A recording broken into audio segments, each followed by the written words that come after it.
Michael Curie 71 from YouTube said he would love it if we could address the no Black Argyle or Prince Charlie before dinner time thing, which he heard while he was in Edinburgh for the riding of the marches.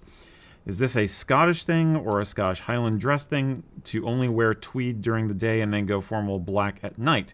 While waiting for the ceremony to start, one of the other participants looked at me in my black argyle and chuckled and said aloud, "You know, it's bad form to wear black before dinner." Why isn't there an English guy in Scotland? Because snob voices fair. are always English. That's fair. That's fair. I don't know. So, were you in bad form? Did you offend the Scots in your presence that had to suffer through the audacity of someone wearing black Embarrassing. before 6? How dare you, sir? How dare you? We should just end the show right there. Is it a thing? Is it a rule that you're not supposed to wear black? Supposed to before 6. It's reserved for after 6 informal events. Yeah. Technically, yeah, sure. I would say in this scenario, based on the quote, yours is not the greater sin. It was the person pointing it out to you. If someone literally that you don't know is pointing it out in that way with a chuckle, you know it's bad form not to wear. To quote Winston Churchill, I would say, do you know it's bad form to point these things out in public? What if you went to Scotland and you only had enough room in your suitcase for that one thing, for one outfit, and you're going to be wearing it for something after 6 o'clock as well? Like, if you're going to a wedding that is a 3 o'clock in the afternoon wedding, but the reception starts at 6 o'clock or the cocktail hour starts at 6, do you bring 2 jackets? Like, where does it go? Where do you end? What's good enough? I would say to someone I didn't know, I really don't care what you have to say. Like, you're never going to see that guy again, that participant again. I would honestly have said, I was actually on the plane. I only had enough room in the luggage for one outfit for this particular event, and I'm going to be doing something later. So that's why. If I felt the need to respond to the guy, and then I would probably also say, why did you feel the need to point it out? Do you really need to be superior? Is that why you needed to point it out to me? Because, good job, I guess, buddy. Like, you can die now, like, fulfilled in your life's mission.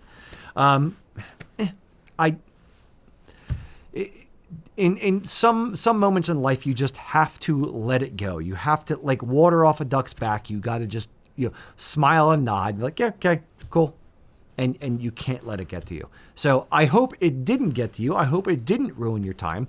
I hope you enjoyed the marching of the horses or whatever it was called, which we looked into. It's kind of riding in the marches. It's kind of a cool thing. Horses ride around Edinburgh to, mark the outside of the city or something. And it's a very, very, very old tradition I had never heard of. So thank you for the question. But no, is it a sin? It's a minor. It's not a cardinal sin. It's a minor sin. You're not going to hell. You're fine. But wait. Remember that everything's better when the algorithm's on your side. So please give us a follow, give us a like for this video, and subscribe if you like this stuff, because we do a lot of it. Eric. No, I mean, if I've seen anybody breaking that rule over the years, it's definitely Scots. I mean, especially even in people in an official capacity. And maybe they get a nod because if they're the MC of an event or something. But a lot of time it's just like, yeah, this is my jacket. We talk about how mismatched some Scots outfits can be, and it's because, well, why would I change? This is my jacket. My jacket is my jacket, and that's all it's gonna. This is my jacket. This is my sporran. Exactly. I'm wearing a day sporran for a formal event because this is the sporran. We see it happen all the time. Yep. Did you change into black for evening dress? Yes. Did people stop really worrying about that after World War II? Yes. Except for very high echelons of society, but for most occasions, yeah. Would it be nice to do?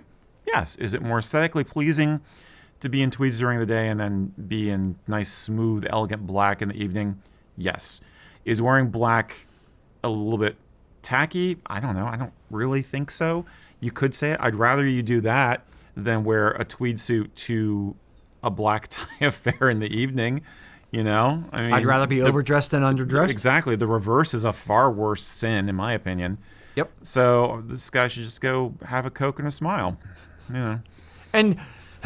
And for the record, the number of, looking at today's rental industry in Scotland, or the hire industry, looking at the age of the people who are renting stuff for weddings, who can't necessarily afford to go out and buy 4 different outfits for different levels of formality, I will guarantee you, a 10-to-1 odds that the majority of Scots getting married or going to weddings are wearing tweed jackets and vests to evening weddings or evening receptions that are after 6 o'clock. Mm-hmm. I really hope this guy goes to every single one of them and, and flogs them as well. Yeah. And then at the same time, I hope he kicks a Lego or kicks a leg chair with his pinky toe one in the middle of the dark, going to the bathroom too. And steps on a Lego with the other foot. People need to mind their own friggin' business. Pictures don't lie. Pictures don't lie. I mean, and it's an outdoor event. It's a public event.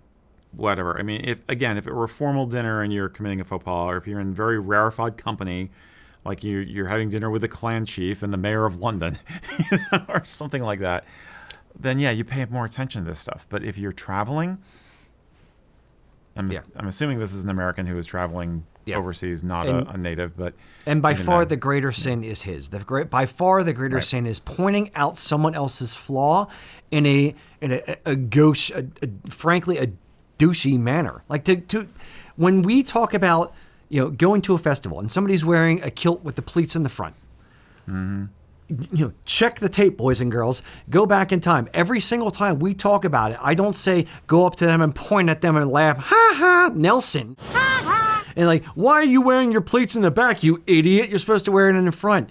It's you take them aside and you say, hey, do you mind if I point something out? Typically, you wear the pleats in the back. You do it in a calm, kind manner off to the side. There's a difference between being, kind and being nice, and kind is saying the thing to correct it or to let them know that they're doing something a little bit off or a little bit outside the norm, but you don't do it in a jerk way. You don't embarrass them in front of other people. That is by far the greater sin in this scenario. And in this case, it's not something you could change anyway. With the pleat example, they can go and rotate their kilt around, but with this, it's like, okay, this is And even then, it's like, if you know the person, maybe you say, hey, I know it's a special occasion for you and you didn't know, but just a word of advice, next time you might want to consider bringing a different jacket. Just saying. But honestly, the really classy people will just snub you because you're not worth their time or consideration. You don't exist. So, I mean, Or they just have too much manners to bring it up. That's the thing. You think it does. There's a filter between here and here. You don't say the freaking thing if the person can't change it. B, you're going to embarrass them. Right. There's a certain level of class that this man obviously did not have. And I will also point out, it doesn't matter where you are. U.S., Canada, Australia, New Zealand, Germany, or Scotland. There are jerks in every culture. You happen to find one. I'm sorry you had that experience. Or Iceland, or the Philippines, or this place. There's no jerks here, though. We're all nice people. Yeah. All right. I said it in the clip, and I'm going to say it again. You know what the worst form is? Being a jerk. You know where there's no jerks? The Kilts and Culture Facebook group, where that is literally our motto, don't be a jerk. Words to live by, boys and girls. So if you want to find a group of like-minded individuals who are not jerks, go check out our Facebook group or our Reddit group, Kilts and Culture.